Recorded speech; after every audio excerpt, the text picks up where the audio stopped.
What's going on, everybody? It's the Tom Rowland Podcast brought to you by Starbright. We have a fantastic guest today, somebody I've been trying to get on the podcast for a while, and as you're going to learn, he is very busy. Fishing over 320 days a year all over the world, does all kinds of cool stuff. It's Captain Ryan Harrington, and he is on right now. Here we go. All right, I'm Captain Ryan Harrington, and this is the Tom Rowland Podcast. Ryan Harrington. What's going on, man? Oh, not much, man. Busy, but found a good day to meet up with you. It's raining and windy out there, so this is perfect. Yeah, well, we've been trying to set this up for quite some time, and really happy to have you on here. What, man, looking back through the texts that we've exchanged, you've been to all over the place. Where have you been lately?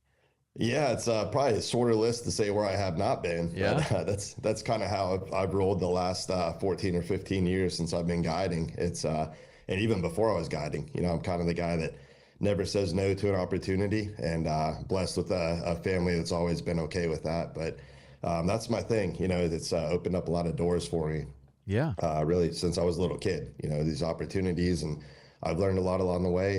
The less you say no, the more you get to experience. Really in all walks of life. So, that's a pretty good piece of advice. Yeah. Really. So how are these opportunities coming to you as employment, or as like you could tag along with a trip, or how do most of these opportunities happen for you?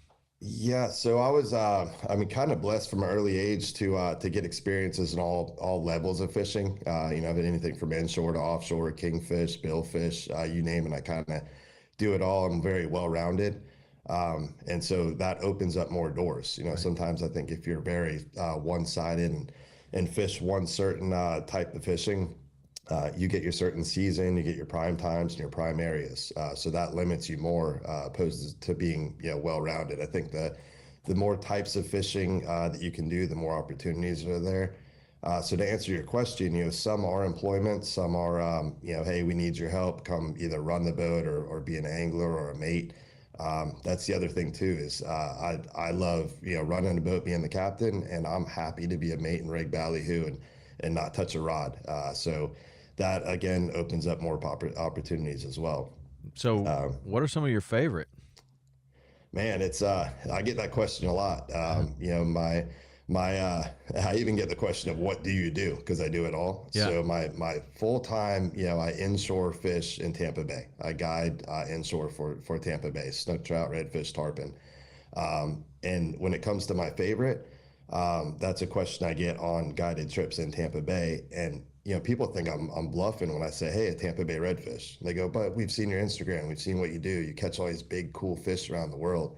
And honestly, it is. It's a Tampa Bay redfish. Yes, I've caught bigger fish. You can say more interesting or bigger or more exotic places. But it's my roots in Tampa Bay, and there's, fired up Tampa Bay redfish. So that'll never get old, ever. Is that what it goes back to, that it's like a roots thing, like that's what you did growing up, that's what ignited the fire of fishing, and that's why it's so close to your heart, or is there something else about the Tampa Bay redfish?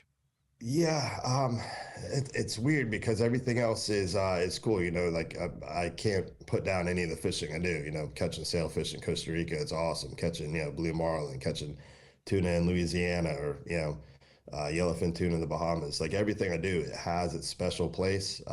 But maybe it is because it's home. It's what I'm used to. It's home. It's got that homey feeling. But they're just awesome fish. We get them year round. They fight. You can take all the pictures you want, drop them on their face, and still release them. They're going to be happy, healthy fish. Not every fishery is that healthy, that hardy. So it's a good fish, and it's fun for all ages. Easy to get to. You can fish them 12 months a year, regardless of weather.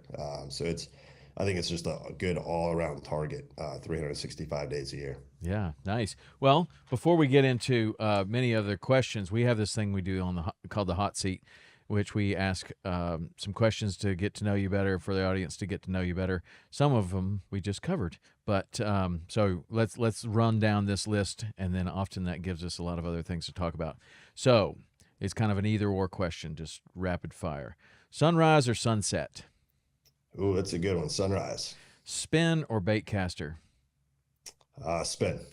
Inshore or offshore? Mm, that's a loaded one. Well, let's go, man. Let's go inshore. Okay. Coffee, tea, or energy drink? Coffee, Mountains or beaches? beaches, Winter Olympics or Summer Olympics? summer, Drive or fly? fly, Office, Friends, or Parks and Rec?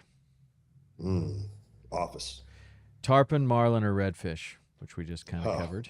we did. That's man. Depends on the day. Yeah, depends on the Yeah, day and the location, probably. right, right. Best win or catch in your career that you can Oh, comes to mind? yeah. That's loaded too. That could be a whole segment right there. Yeah, let's To go. narrow down We ones. got all day. Yeah, narrow it down is really, really tough. There's so many that come to mind, and it evolves over the years. If you were to ask me that question 15 years ago, it was different than 10 and 5, and I think now having kids, it's changed. The fish might not get bigger on that answer. They might get smaller, but it might be a first. Yes, So it's all about the smile. right. How many kids do you have? Two. What? Yep. Two girls, Two 7 and 1. girls. Nice. How old? Yeah, yeah. 7 and 1. 7 and 1. Wow. Yeah, yeah, Wow. yep. Awesome. Wow. Yeah, I have 3 kids. They're all grown these days. yeah. My youngest Good is job. 20, and my oldest is 26. My middle You one's made it through the 24. gauntlet. Well, Yeah. we're still moving through the gauntlet, but it's there is light at the end of the tunnel for Yeah, you yeah. in your position. Sometimes it doesn't seem like there is, but there is light at the end of the tunnel. A movie that makes you laugh. I have only seen 2 or 3, so that's not a good question for me. I'm not a TV watcher. You've only seen 3 movies in your life.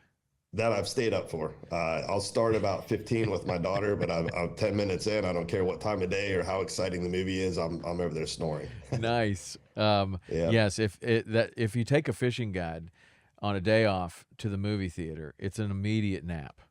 yeah, If a hard guaranteed. working fishing guide, because you get in the theater, it's nice and cool, it's dark, you lay your head back a little bit, and out go the Yep. lights. It is. I'm with you. I do the same thing.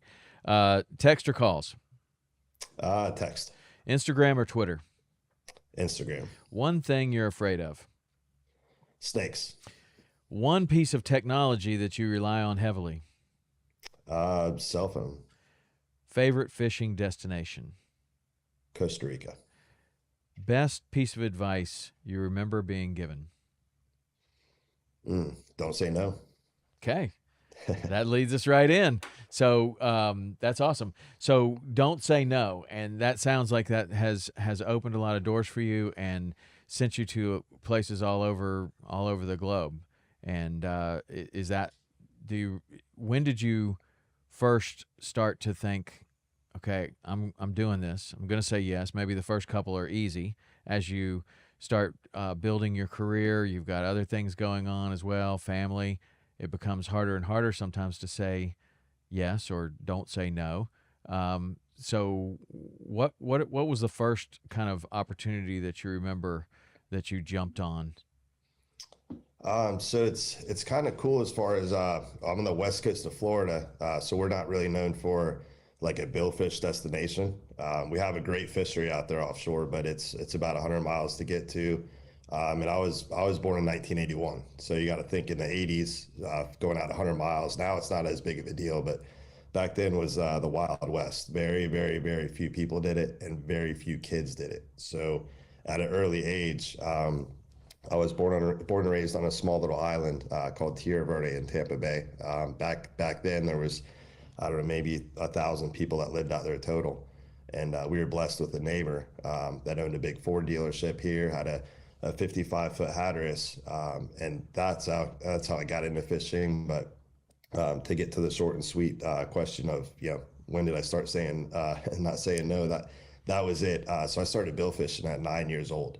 Wow. Out here in the west coast of Florida. So there's some places, the Keys, or some places it's a short run in a center console and you can catch a sailfish, but we had to go offshore for 4 days straight. Wow. So that was probably easier to say no to, being a kid. And a lot of kids were playing baseball or riding their bikes, doing other things, and to really go away from that for 4 days at a time into the Wild West, worried about getting seasick. And back then as a kid, you don't know, there's sharks and whales and it's a scary place to go out there, especially in the middle of the night for 4 days. But that's what I did, and then it opened my eyes to, wow, that's pretty cool. So as an early age, any opportunity to do anything outdoors, I just always said yes to. So would your dad go on that trip too, or like?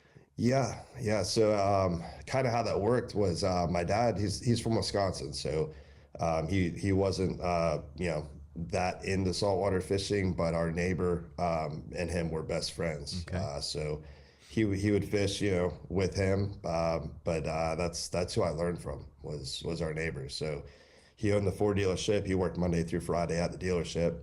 And my dad tells the story better than I do, but I was like a puppy dog at the window. It's a townhouse. Now I was sitting there at the window, just glued to it, waiting for 5:30 on Friday when he'd come over. He'd walk straight down to his boat, go inside, and I was right there at the front door, beating it down, and he'd let me in. He'd always put on boiled peanuts, cooked boiled peanuts, and I'd sit there and just rip through fishing magazines one at a time. And uh, looking back, it's probably annoying. I'm like, hey, Uncle Bill, what's this fish? What's this fish? Where do you catch this? What's this fish? It's before the internet. Yeah. And he answered every question, and that's where I got the passion right there. So he's, and they're still to this day best friends. So if I call my dad, he doesn't answer. I call Bill, and they're together. So Nice. that's yeah, it's almost like family that's not blood related. And so the opportunity to go on the trips is one thing for a 9-year-old. At what point do you start tying knots, rigging ballyhoo, doing whatever, catching bait, all that? Yeah, I mean, I was like a sponge. So that's on the offshore at 9, but even as early as like 2 and 3 years old, we grew up on the water. So I was out there, just fishing off the seawall. And looking back, it's cool how different things are today for kids. Yeah. With the internet, with things like this, with the podcast. I mean, there's so much technology that kids can learn from, which I don't know if it's good or bad, but for me, at 2 and 3 years old, barely walking out to the seawall and just, probably doing everything wrong to learn how to do it right. So, I mean, I wish I had some of those first, poles and knots and stuff where I could see what I did, but that was, self-learning curve there off the seawall. It just immediately fell in love with it. I always loved fishing, since as early as I can remember. That's cool. There have been a lot of snappers caught on a double granny knot. Yeah. Over the day. I mean, I watched my kids do the same thing. We lived on the canal, and they would, peanut butter and jelly sandwiches wrapped around the hook with a double granny knot, and some of the best snappers I've ever seen are caught like that. It's awesome. That's a great place for a kid to grow up. My dad's got a funny story because back then it was shrimp on a hook, off the dock. That was our go-to. And my I would bug my dad. The bait shop was 10 minutes down the road, and I'd burn through 3 or 4 dozen shrimp in 20 minutes. Say, hey Dad, I need more shrimp. So he'd run back up there, and one day after about his 5th trip back and forth to the bait shop, he's like, hey, like he didn't want to go anymore. He goes, son, he goes, one of the best baits is right there. And I'll never forget, it was a sea grape tree that was in the yard. And he goes, yeah, that's the secret bait I haven't told you about. So I kind of looked at him kind of weird, looked at the sea grape and figured it out. But I started tearing that into little pieces. And I guess I worked it good enough to finally catch a fish on it. I thought it was the magic secret bait. So that's artificial guys will love that story. You can That's what catch you can something take on a tournament these days is a sea grape with you for good luck. Yeah.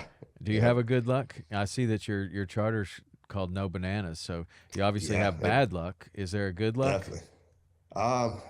Man, probably my lucky no banana socks, which is kind of ironic. What do they look like? Are they yellow? Yeah, they're actually blue, but they have a banana with a big old no sign through it. So What do you think? I wear those. I think every that day. Bouncer Smith would take on a bad day. He would take those off of you and be like, "There is a banana on the sock, even though it has a red line through it. It's still on there." I've evolved over the years. I used to be so intense with the no bananas. I wouldn't want yellow. I used to have yellow braid, and I realized one day that's too close to a banana. So no yellow braid, nothing, no banana boat sunscreen. Even back in the day, the old Hanes underwear had or Fruit of the Loom had the little banana on it. I mean, it was anything that closely resembled a banana was an absolute no. And I know a lot of guys are on both sides of the fence on that. Nick Stanzik and everyone, they'll dress up like bananas and catch fish. And It's all good, but I mean, we're out there too many days a year. Something's eventually going to happen, and if I have a banana on board, I guarantee that's why it's going to happen. So So I don't want that risk. from a young age, it was no bananas. Did you have an experience with bananas? No, I never had. No, It's I don't just even like know when I. that's Yeah, not something you wanted to mess with. it's like why play with fire? I'm with you. And I do like bananas. If I have a day off, I'll eat a banana. So I'm not against them on So do you land, but think that it's okay if the banana's in you? no, I have like a 32-hour rule. 32 So hour rule. Well, there is that I know that. Like that I think Rick Murphy told me that one time. I was eating a banana and he was like, "Yeah, but it's going to be in you tomorrow."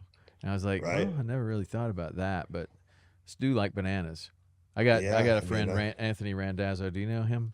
He's up I in don't know. Louisiana. He goes the other way, and he's taken a banana on like 5,000 charters. I've got a picture of him netting a redfish. He's got a banana in one hand. He's half eaten banana in one hand. He's netting this big redfish in the other. But he always has banana. Um, Yeah, I don't know, but I there's mean, one like, guy. there's like why if that is something that that you think could possibly mess up your mindset, mess up your attitude, mess up something, why mess with it? Why Yeah, have one? that's the thing, and I don't like bananas that much to have to have one on the boat. So yeah, again, like I said, why play with fire? Just So and then over I get all of these years, you obviously have all your clients ask you why no bananas. Do you tell them stories? Like I've always heard like yeah. three different stories about the banana, but I'd like to hear what you have to say about the Yeah, bananas. I might have the same three because it is three, so it goes back. And it's the first hour of every trip that I have with new Right. clients. Yeah, that's the first thing that pops up. And I even have some that think they're funny and they'll bring one banana. I had one guy bring a whole like bushel, like 70 of them. And I didn't even laugh. He showed up and I mean, he thought it was funnier than I did. But I said, hey, if you want to bring them, that's fine. I go, I don't mind. You're the one paying for the trip. I said, we're not going to even cast the line, though. We can go out to the sandbar and hang out. Like, we don't have to leave the dock. So, um, yeah, it's one of those things. But the three theories I've heard, and yours might mimic this, goes back. I call it the pirate days to make it sound cooler, but the immigration days. So, one theory is that the bananas, the bushels back then, could have a spider in it. It was a 2 month journey to cross the Atlantic. You don't want to risk getting bit. That one's got some truth. It's kind of cheesy in my opinion. The other theory is that bananas give off like a nitrous or a gas that, and this is true today. In your kitchen, if a banana starts to spoil, it's going to spoil all your other fruit around it. Hmm. So they didn't want to risk losing all their fresh fruit. That's theory two. Theory three, I think the bad luck version of it is that back then, if a ship or a boat were to sink, they didn't have life jackets. There was nothing. There was no plastic. There was nothing bright that visual that floated except for bananas. So one boat may see another boat that sunk, see people floating in the water, and see yellow bananas and say, "Oh, yeah, that's not good." Yeah, stay away So from that. yeah, I've heard all of those. There's one other one that was like about some king and bananas were the fruit of royalty, and then these fishermen stole the bananas and took off on a fishing trip, and he put a hex or a curse on all fishermen with bananas. That's the other one I've heard. I don't know. Probably who yeah. knows? Maybe I there's got mean, to be something to it because it's stuck around for a long time. yeah, yeah, and I'm probably gonna pass it on. I mean, I named my whole business "No Bananas," sport fishing. So I'm gonna pass it on without knowing the true answer, and it's one of the one of those mythical things. I'm sure there's other good luck and bad luck things out there. Do you Would have you any? ever own a yellow boat? No, 100% I no. wouldn't either. I wouldn't either. No. I mean, it's kind of like, I'm not like, I can have bananas. I don't mind bananas. I don't bring them. It's not like I'm going to make my lunch and be like, oh, there's a banana in here. But, I could go either way on it. Yeah, I'm kind of like you. I kind of like, well, if there's a possibility that there's any bad luck associated with it, why take an apple? Like, why do right, you want a right. banana? Yeah, So there's a lot of things that can happen out there. yeah, and I don't eat on the boat anyways, so a banana or not. But one I got the nickname Captain Banana or Captain Bacon Bits. So I do have a bananas are bad luck, bacon bits are good luck. That's all I eat. And if you look through my boat upstairs, downstairs, there's stashes of just cheap bacon bit containers everywhere. Where does I just that stash start? those. How do you start eating bacon bits on the boat? Well, just like bananas, kind of bad luck theory. The bacon bits is a weird one. It was going back probably maybe 8 or 9 years. We fished the Kingmaster tournament out of Biloxi, Mississippi. So it was myself and two couples was the team. So we trailered a 36 yellowfin from Sarasota up to Biloxi. So I'm the kind of the fifth wheel, and I'm sitting there with these two couples. We get to Biloxi, Mississippi, and get the boat in the water, get everything done. The two couples go to freshen up and shower. I'm not a big gambler, but we stayed at the Golden Nugget, so I went straight down to the craps table. I'm not a big gambler, but I was up pretty good. Middle of the day, I'm playing by myself, and I'm like, damn, I got some money in my pocket. This is fun. So next thing I know, the two couples come down. They go, hey, let's make a grocery run. We're gonna go get groceries, because we were going out for basically 4 days for this tournament. And I said, here, just take this money. I'm easy. I'll eat anything. Just go ahead and get me whatever. So the owner of the boat, he goes, well, we're a team and we should all go together. I'm not really wanting to go to the grocery store at this point. Like, I'm not a gambler, but I'm up big on the craps table. I don't want to leave to go to Publix or whatever.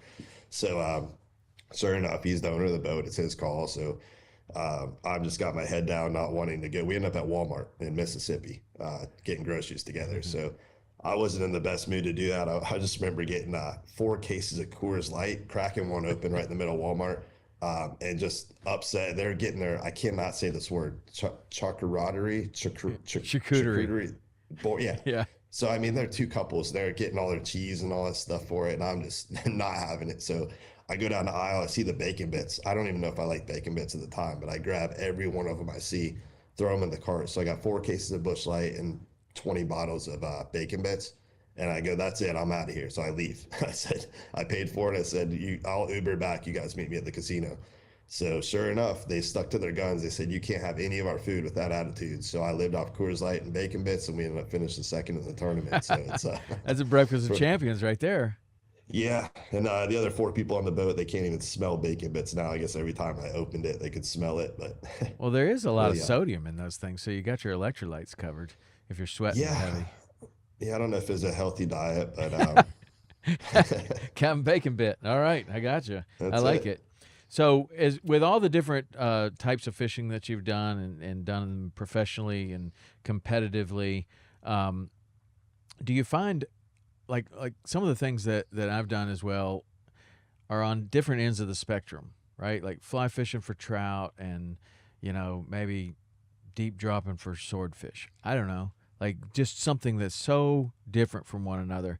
Do you find yourself drawing similarities either in the way that you learned something about this particular fish in a different part of the world and something that you do back home?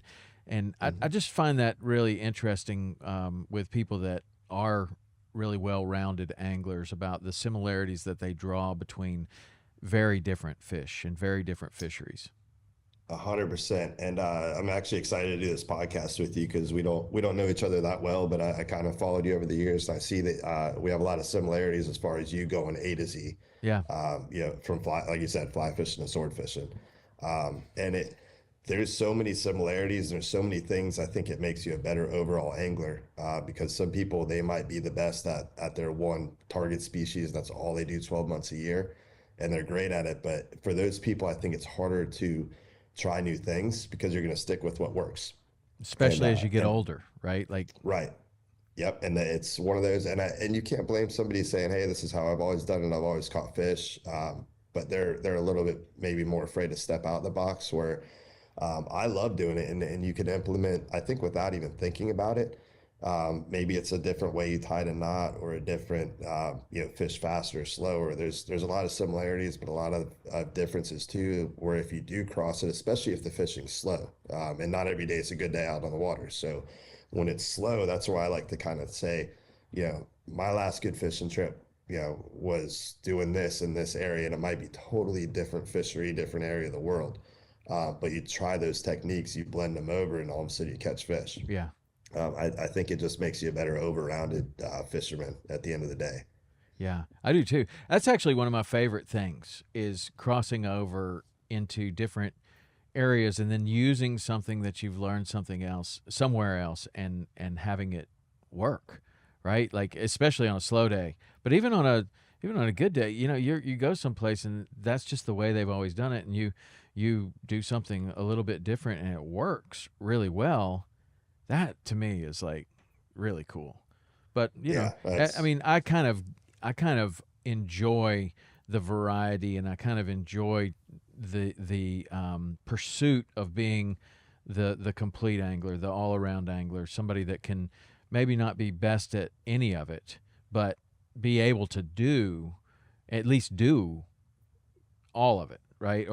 But the yep, fishing is a big, I mean, it's a big world out there. There's a lot of types of fishing. I mean, to be able to do all of it, that's a lifetime pursuit. It really is. 100%. Yeah, To be yeah, able to and do that's all of it in saltwater is one thing. To be able to do all of it in freshwater, but then to be able to cross over and do it confidently and have passion for all of it is yeah. something.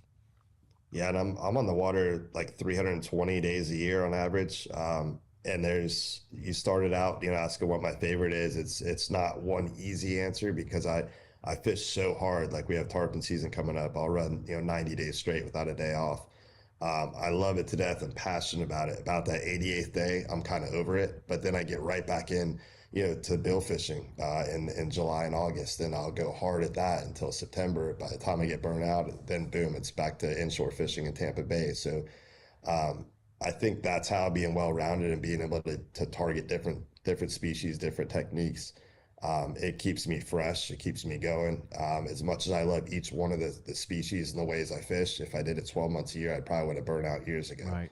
Yes. It can be a grind doing the exact same thing every single day. Yeah. But it's a new challenge, just going after a different fish and figuring it out and letting those seasons turn over. I don't think it'll ever get old. Well, the learning part is such a big refresher. Like I used to just fish tarpon, fly fishing for tarpon from February till late, mid July, right? And then I mean it's just the same thing every day. And then when I had kids, I got a bay boat, and then I started taking my kids around the mangroves and doing stuff, and I was just like, man, this is amazing. Like I was learning all this stuff that you just pass by every single day. It's like, well, there are fish over there. Like they might be Yeah, snappers or something, but my kids are loving it, and then it just ignited this new kind of passion about learning, and that to me kept things going, like the learning part.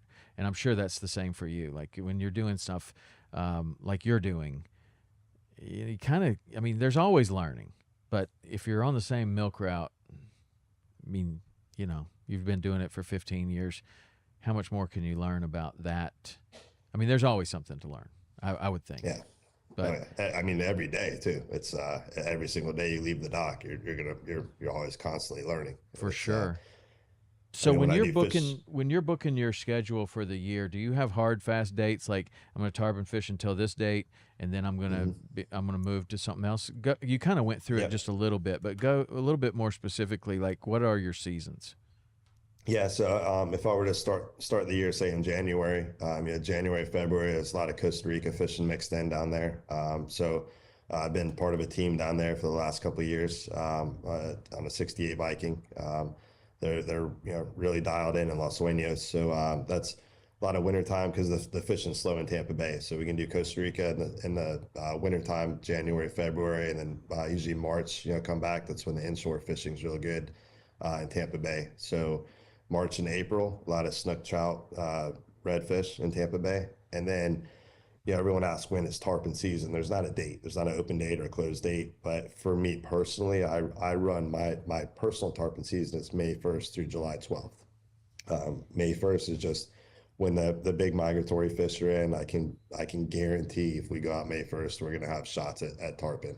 They show up as early as March, Mm-hmm. but I don't like targeting a species that may or may not be or hit or miss. We get them as bonus fish, but basically May 1st. And people say, well, why July 12th? That's an odd date, but that's give or take about when ICAST is. Yeah. So whatever date ICAST is, that's when I end my tarpon season, go to ICAST for a couple of days. Then I literally leave Orlando, go straight down to Key West for the Key West Marlin tournament, which I've done for 35 years. So we do Key West Marlin tournament, and then mini season in the Keys. Stay down there for a couple weeks, and then you get into August, which is kind of a slow time of fishing a lot of times. But we'll do a little bit of billfishing out here on the West Coast. Make some runs out there, whether it's for tournaments or we'll just go out on a meet run or a fun run. So that kind of wraps up my August, and then September we're back to good inshore fishery in Tampa Bay. September, October is really good red fishing here into November, and then December is when I do take off some days, Nice. Christmas, things like that. So At that's 320, kind of it. man, Yeah, 320 is that's every day, man. I mean, there's yeah, there's 365 days in the year, but dang, I mean that's only 40 days or so. yeah. And those are the days off. Everyone's like, "That's cool, you get a day off." Well, I mean, even after we get done today, it's a day off because it's blowing 30 right now and raining. Yeah, So my day off is putting a rain jacket on and going to doing my 100-hour service on my engine. It's I guess this would be considered a fun day off for a a guy. fun day. Yeah, we don't get the those sunny days. That's when I'm on the water. So it's the rainy days we get to catch up on life. Right. So How many boats do you have? Do you just operate one boat? no, so I currently own a 22 Ranger bay boat and then a 24 Almirada bay boat. And then we have a 25 Parker. I also have a commercial stone crab business. So Okay. that's a commercial boat. And then I fish on a 42 Yellowfin, a 63 Hatteras, and then a 31 Bircham we're going to have up and running down in Costa Rica. One of my teammates there. I'll be kind of running, fishing some trips on that with personal clients coming down. So all around. And then I freelance on boats too here and there. People see my experience and I'll jump on as a teammate. And I Nice. don't mind working the cockpit or driving or whatever they need. Like I say, I'll say yes to. So. Yeah, that's awesome. And then the stuff that you're going to other places in the world, do you'll just cram a trip in there somewhere if you get an opportunity? It's hard to say. Like I don't plan much stuff. I do a lot of Bahamas trips actually, Yeah. and those are typically I got some buddies on the east coast of Florida, and those trips are I wouldn't say they're planned out more than 2 weeks in advance. It's usually see a weather window here, the fishing's Right. good, and leave out of Palm Beach, run Abacos or whatnot, go for like 2 or 3 days, come back. So it's usually those good weather windows. If we were to plan a trip like that a month or two out, then I have to cancel my charters for those 3 or 4 days. Plan on going. The weather's could be bad, so Right. it's those are pop up trips, and I'll do 4 or 5 of those a year. Yeah. Nice. That's pretty awesome, man. You're really going after it hard. Do you get tired? No, and it goes back to doing different things. So there's always different species. I think if I did the same thing for more than 6 months at a time, I would certainly would get tired. No Yeah. matter what species that is or where I'm at in the world. I think I gotta keep moving and bouncing and keeping it fresh. But no, it's since October, and I know you're a big workout guy. I mean, I hate to admit, I've never really worked out in my life because I figure, okay, I'm in the sun. I'm actually doing physical work out there on the boat. I Mm-hmm. don't need to work out, but I got my wife a Peloton for her birthday October, and I'm on that thing more than she is, and Really? it's addicting. I'm 7 days a week on it, and Really? that's actually.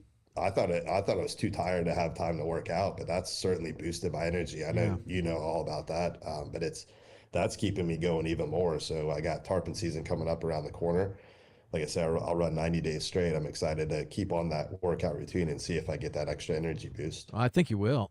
I think you absolutely will. That was, I mean, people have asked, like, I did long stretches like that, and that's what it all came down to, is that I just got in better shape and I was able to go longer. And when I was out there, I was able to stay attentive and stay excited about it. And it was just, when you're in better shape, it's just easier. Everything's easy. Everything's just a little bit easier if you're in really great shape. It's cool that you've got that. How much are you riding? Like you're riding like for an hour or 30 Uh, minutes or? I'm doing different programs. I think on that, the classes are so fun, and it's Hmm. got this stupid leaderboard and those little things where That's fun your though. friends. Yeah, well, that's the thing. At first I'm like, this is kind of cheesy, and I only learned it. I was setting it up for my wife, and I did a 5 minute like warm up ride.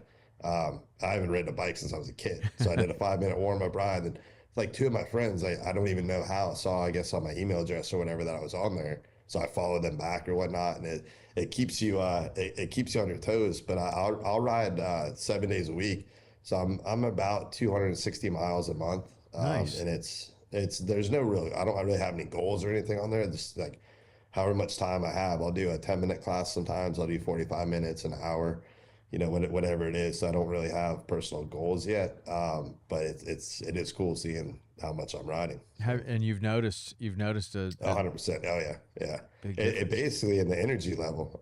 I lost like 16 pounds doing it, but Really? the main thing is that energy level. And I don't mind getting up at 5 o'clock doing 30 minutes, however much time I have before I go catch bait. Originally thinking I'd be tired doing that, but I just it's like an extra boost of coffee in the morning I doing think that. it So is. I mean, I think it is. But working 320 days a year is brutal. I think you need all the help you can get yeah, to do that. And for me, it was exercise. I used to run a lot when I was working like that, and running was good. But man, I was just telling my friend this morning. It's like I had to have my shoes and my shorts and everything like in the truck. So because if I walked into the air conditioning, it's over. yeah, I oh mean, yeah, it's over. You're not stepping back out there to go running. yeah, So I would have to I wouldn't even do anything. I wouldn't wash my boat or anything. Just go put the shoes on and go. Wouldn't walk in yeah. to see the kids, anything. Just Yeah, step out air and go. conditioning is air conditioning's the devil. I'm the same way, like out there, because our bill fishing here in the West Coast, Florida is and it's the hottest months, July and August, and I love working the cockpit. I love getting out there and sweating. It's nice inside the comfy 63 Hatters. Yeah, It's nice and comfy in there in the air conditioning, but I don't personally. I don't go inside. right. If I want food or a drink or anything, I'll have somebody bring it to me out in the cockpit sweating because it's 2 minutes in there and then you're done. You might as I well go to know. sleep. I mean, you just don't want to go back out, and you do want to go to sleep. And if they're Yeah. in there, how many times do you hook a fish and somebody doesn't even want to come out and Yeah, reel it in, exactly. right? Like Yep, yep. it can happen. So what is that trip like? Is that a multi-day trip or is that a single day or Yeah, no, how out do of you run here we'll those?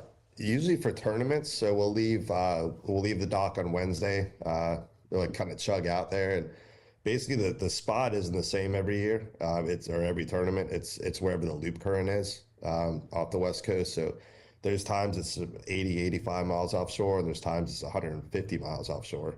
So we use satellite imagery and Yeah, everything that's to what I was find going to those. ask. How you're finding that loop Mhm. current, the satellite imagery? Yep. Yeah, so basically the temperature breaks. So wherever you find a temperature break, if you can find a 2-degree temperature break or a 3-degree temperature break, that's exactly where we want to be. Modern technology makes that easy. There's Hilton report, Roth report. Now everything's even dialed into your electronics, so you can get it up to the minute, and then you can get Starlink on the boat, so you can be offshore and even get updates. But basically, if you get a 2 or 3 degree temperature break, that's where the currents are going against each other, and that's where your weed lines are going to build up. So it's kind of a easy way to know where the weed lines are. You find the weed lines, you find the bait, and you find the fish. So That we'll leave the dock Wednesday morning, kind of chug out there. Let's say 80 to 120 miles typically. We'll sword fish all night. So the tournaments you can fish 24 hours a day. So we'll sword fish usually all Thursday night. Wake up, lines in. At sunrise, we'll put our marlin lines out there, and we'll troll artificials out here. So we cover ground. You go 8 to 10 knots.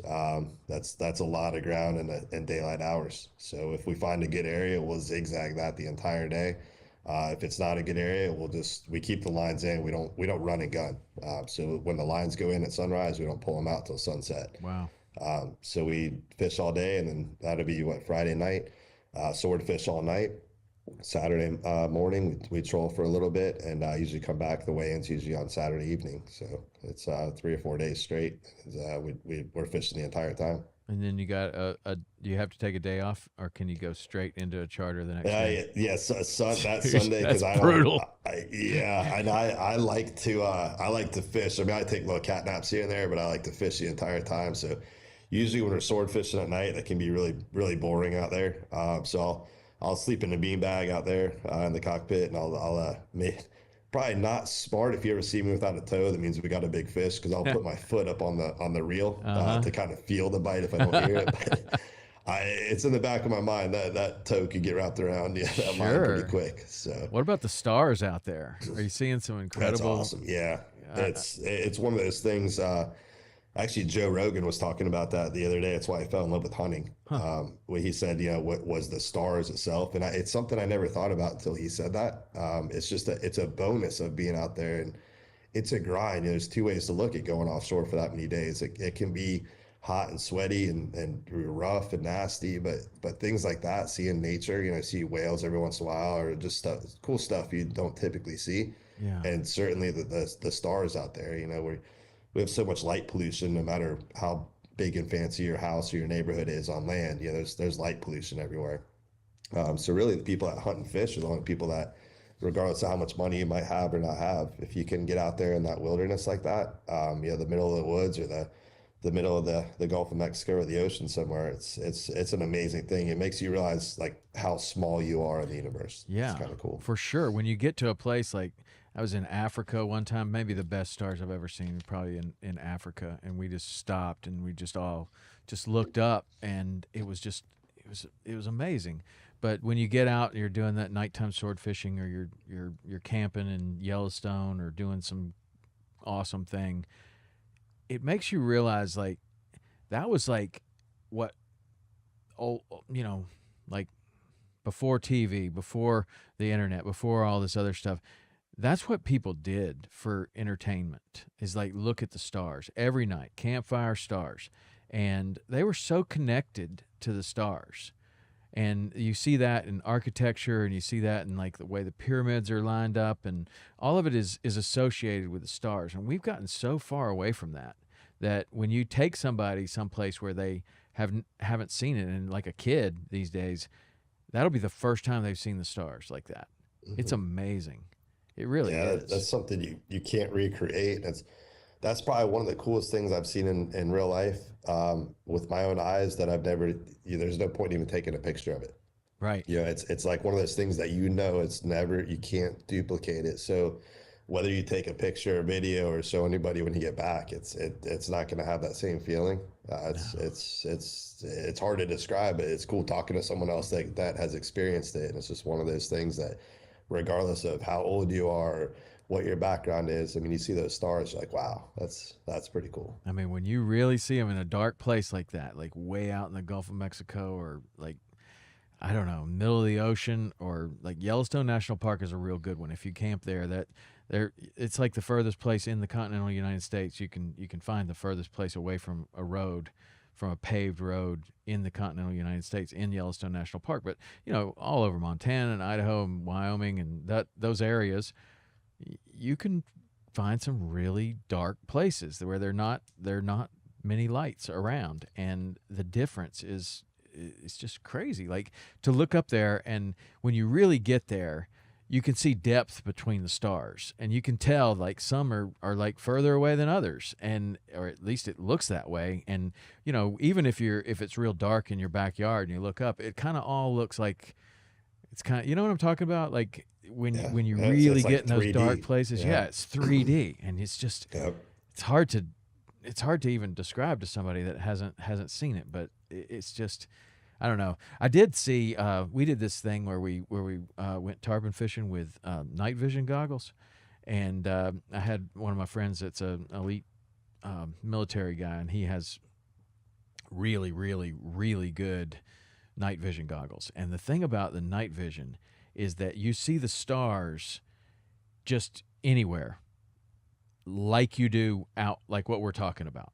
I mean, you look up, and I almost couldn't take my eyes off the sky at night. I was like, oh my God. You see every star because it accentuates any light that's up there. You see it. So that was the coolest thing. I mean, seeing the tarpon at night was obviously very cool, but I kind of expected that. What I didn't expect was looking up and being able to see the stars like I saw in Africa, or like you're talking about way out in the middle of the ocean. Just that was unexpected and super cool. I can't even imagine what that would look like when you got in a really dark place and then you put the night vision goggles on. You would see Yeah. stars that are impossible to see. But it picks up every little star, and the whole sky just looked amazing. It was so cool. That's cool. That's one of the cool things about fishing too and hunting is I think we get to experience places that not your normal person, not normal destinations, you Mm-hmm. know. A good fishery isn't necessarily a good hotel, destination. Right. It's cool. Not some are, but most aren't. To be honest, and I know you've had a lot of guests on here that have done way cooler stuff than I have, as far as different countries and different places I don't around know, the man. world. You're And you're up there. yeah, I mean, everyone's got a cool story, but it's just cool that the destinations that fishermen and hunters, get to see that there's really no other reason to travel to those places if you don't hunt or fish. Right. A person that likes the spas, they're not going to go to 99% of the places that people like you and me would travel to, and we get to experience the things like you just explained. The stars. There's some people that will never get to see the stars like that. It's kind of sad because they're right there above our head every night. I We know. just never get to see it. I know. When you since you started fishing 9 years old, you've done all these different trips for all these different species and things. What do you think are a couple of things that come to mind that have changed either technologically or any sort of advancement that have made the biggest changes in your particular fishing? What you do? Yeah, I mean, definitely electronics. Anything from inshore to offshore. That's the biggest thing. I could probably go on forever about this. Things as simple as weather apps, even. Right. Yep. Everyone jokes that the weatherman's always wrong and this and that, but they're not always 100% right, but they're definitely getting better. And then the access that we have to different weather apps for fishing. Especially offshore, you really want to know what your wind conditions are. But even inshore, I'll plan my trips based around the wind direction and speed, about where I'm going to start, everything else. And I've realized a lot of the I'm not a big sailboat fan. I don't really Can't fish particularly off like. a single one of them. Yeah, so sorry any cast, but yeah, I'm not a big sailboat fan. But when it comes to technology, I will admit that their apps for finding the wind is pretty cool because they care more about the wind than we do. But I certainly love seeing the wind and the wind direction, and some of those apps are pretty dialed in. So that would be on I think the smaller version of technology that's come a long way, but it certainly helped. And then you get into the bigger stuff. Obviously side scan technology has come a really long way. A lot of that stuff, starts out in military grade or maybe search and rescue, and then they get it down, to where it's cost effective for the average angler to get it. I can say for tarpon fishing, 1,000%. I did 4 or 5 years in a row down in Boca Grande, tarpon fishing, and without a side scan there, I would have caught half the fish I caught, Mm. with it. It's You're finding schools of tarpon that might be 200 or 300 feet to your left or right of the boat, that with a traditional sonar you never would have seen those fish. And then you go to the next step, and now you go to the sonars on the big sport fish. That's Yeah. almost become mandatory, Yeah, that's what I was which going to is. ask you about that. Like Mhm. how that's changing that culture and those tournaments Yeah. and that fishing. So we're in a transitional period offshore, I think, right now. So going back maybe 3 years ago, we were tournament fishing in Costa Rica, and we were one of the probably, I'd say, out of 50 boats in the tournament series, I think maybe 10 or 12 had the sonar, 360 sonar on it. And those 10 or 12 boats were typically the top 10 or 12 every single tournament. You could see all the stats online. You could see the boats, the sonar versus non-sonar boats. They were just consistently in the top 10, to the point that the owner of the boat I was on, he was watching one boat with a sonar just picking fish off of our stern left and right. Nothing wrong with it, but they just had better technology than we did. We didn't have a sonar and they did. So he finally said, you know what, pull this thing out. It's about $150,000 install, and something that, as an owner of a boat or a lover of a boat, you don't want to watch because they literally drill a hole into the bottom of Yeah. the boat to install it. So it's a scary sight to see for sure. But what's it saying? I mean, you get dialing in on that. We can spot a single sailfish, 1,700 feet away from the boat in any direction, Wow. 360 degrees. 1,700 feet. Yeah, Wow. and it's like the old Top Gun, technology where they did spot lock, on the other plane or whatnot. That Yes. you can almost spot lock on that sailfish, and every ping of the radar, you can see which direction they're moving. And get pretty dialed in. So when I say we're in a transitional period, offshore, you get some of these big money tournaments. If you don't have that sonar, you're not really excited about spending a ton of money and fishing against these sonar boats for a lot of money. Um, so right now, I'm seeing most of the tournaments do a sonar and a non-sonar division, Mm-hmm. which I don't know if I agree with because the money is now getting split. So Yeah. you're splitting everything. And I understand both sides of it 100%. I get why the guys in the sonar, don't want everybody in and vice versa. But if all the boats go in, it's going to be a bigger jackpot for everybody. But it's hard to argue with that technology. A non-sonar boat is 100% at a disadvantage. Yeah. You can't see those fish. It might only take one or two fish to be the difference in first place versus third place. Yeah. I find it interesting that they're creating rules about, there's two divisions, because the same thing's going on in bass fishing. In fact, I just had Jacob Wheeler on just the other day, and he has won without forward-facing sonar, and he's won with forward-facing sonar, and there's just like a whole group of people that are so against this technology, think it's going to ruin the sport. They think whatever. I had a interesting idea. I thought, well, what if if you got 6 tournaments, what if you could only use it in a certain number of those tournaments, or for a certain number of hours on those tournaments or something? And then, boy, now you got a lot of strategy that goes in. Like, I'm Right. going to use it in this tournament, but not in this one.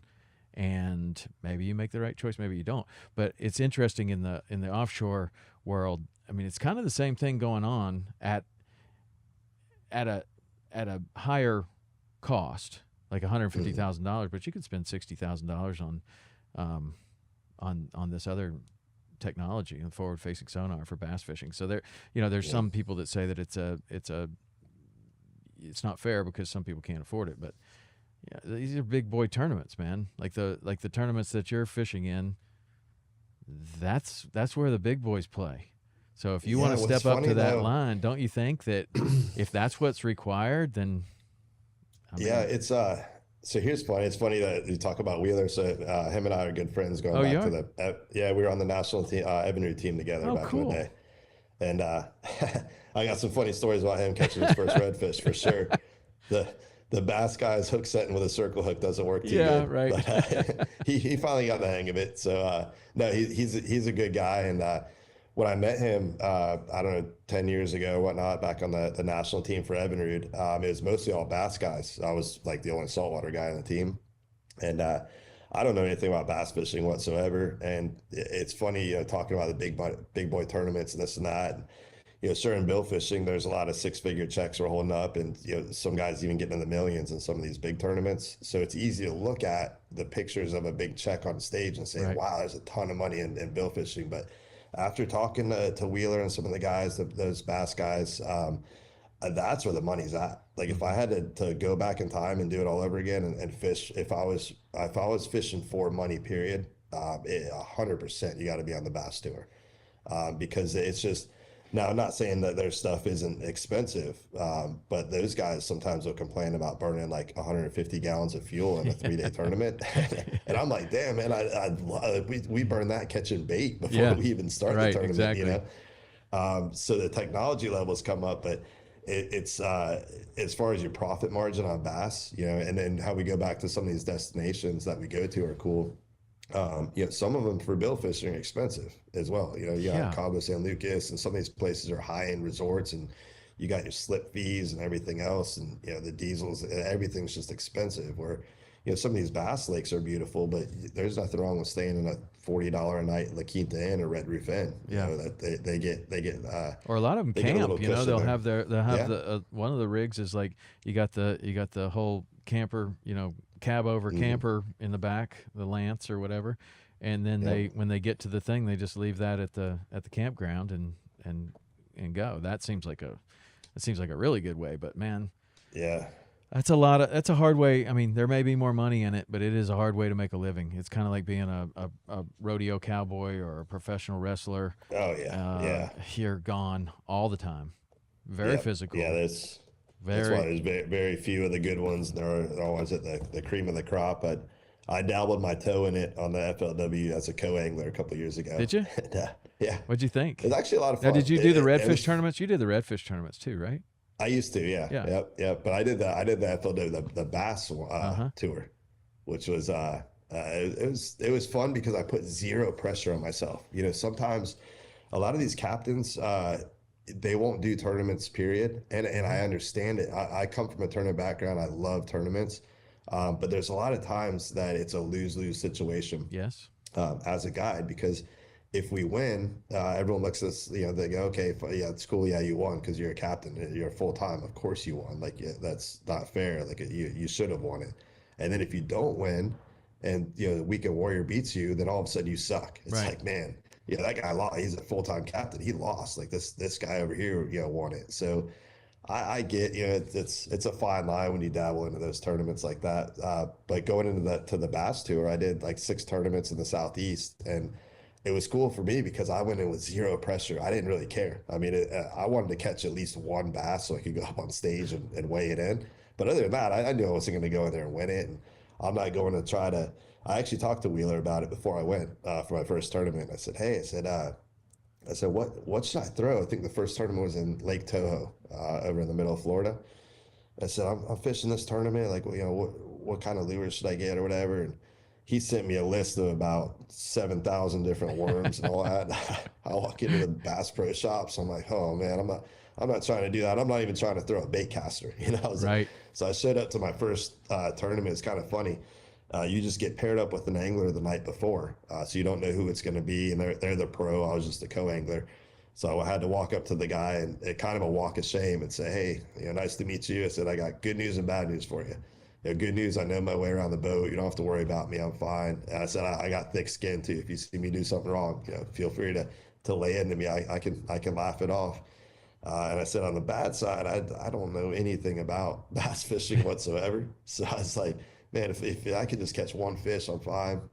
So he kind of looks at me. He goes, all right. He goes, we're allowed to bring 5 rods and a backpack full of tackle. So he said, what'd you bring? And I go, well, you're going to start making fun of me right away because I just brought spinning rods. And he was okay with it. He goes, well, I throw one every once in a while. But so I had basically my redfish rods with me Mm-hmm. and, just a little bit of tackle and stuff. And he said, well, do you have anything with 65-pound braid? And I go, man, I said, you can make fun of me, but don't be like that. Like, you know, like, no, I don't have anything with 65-pound braid. And he was dead serious. I thought he was joking. But he was dead. I had all, Right. 15-pound braid. And he said, well, you're going to need 65. I'm like, how big are these fish on this lake, man? Like 65-pound braid. I don't Catch a think he's marlin with catching that. 20 pounders or something. He's like, oh man, I'm on a good bite. You know, practice went good. A bunch of like 4 to 5 pounders. Now I'm really thinking the guy's messing with me. But yeah, we went punch fishing, which I learned a Yeah. lot, my first one. And it's not the size of the fish, it's the amount of weeds you get on there. Yes. But it's cool. And then again, not saying no to it. So I agreed to do that tournament series. I only did it one time, one season, but it's something I would do again. I learned a lot. Yeah. Um, Well, that was the next question: is what does that yeah. what does that experience teach you that you apply somewhere else? Going back to kind of the original question, and this is a perfect situation to ask that. What does 6 tournaments on the Bass Tour teach you Mhm. about marlin fishing, king fishing, anything, tournament preparation? I don't know. Like, Yeah. how do you apply that experience to success in another area? What's cool about that is it was like 6 tournaments with 6 different anglers, pros. So every one of them was different. How they prepared, how fast we fished, how long we spent in a spot. We were at different lakes every time, but just seeing that different techniques get to the same result. That was just in strictly bass fishing, but same thing. It's weird on that, I'm sure subliminally a lot of that stuff did transfer over to what I do, but on the flip side, all these guys were kind of making fun of my setups, and I didn't care. Like, I was just there to have fun, so I wasn't trying to rewrite the book and be the next Jacob Wheeler. I was there to have fun. But on the reverse side, these guys had their 7,000 different types of worms and frogs and all that stuff. I literally brought like mirror lure Little Johns, which is my go-to artificial lure. And when I do fishing seminars, a lot of them are at like bait shops or tackle shops or West Marines, things like that, where they sell tackle.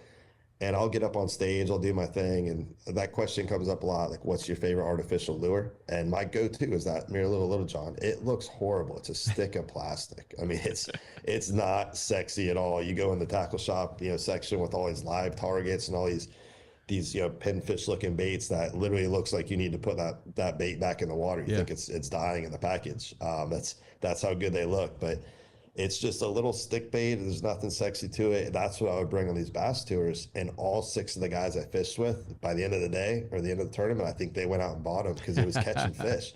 And it's just how I redfish or trout fish. It's a lure. It's my confidence lure. It's how I know how to work it and use it.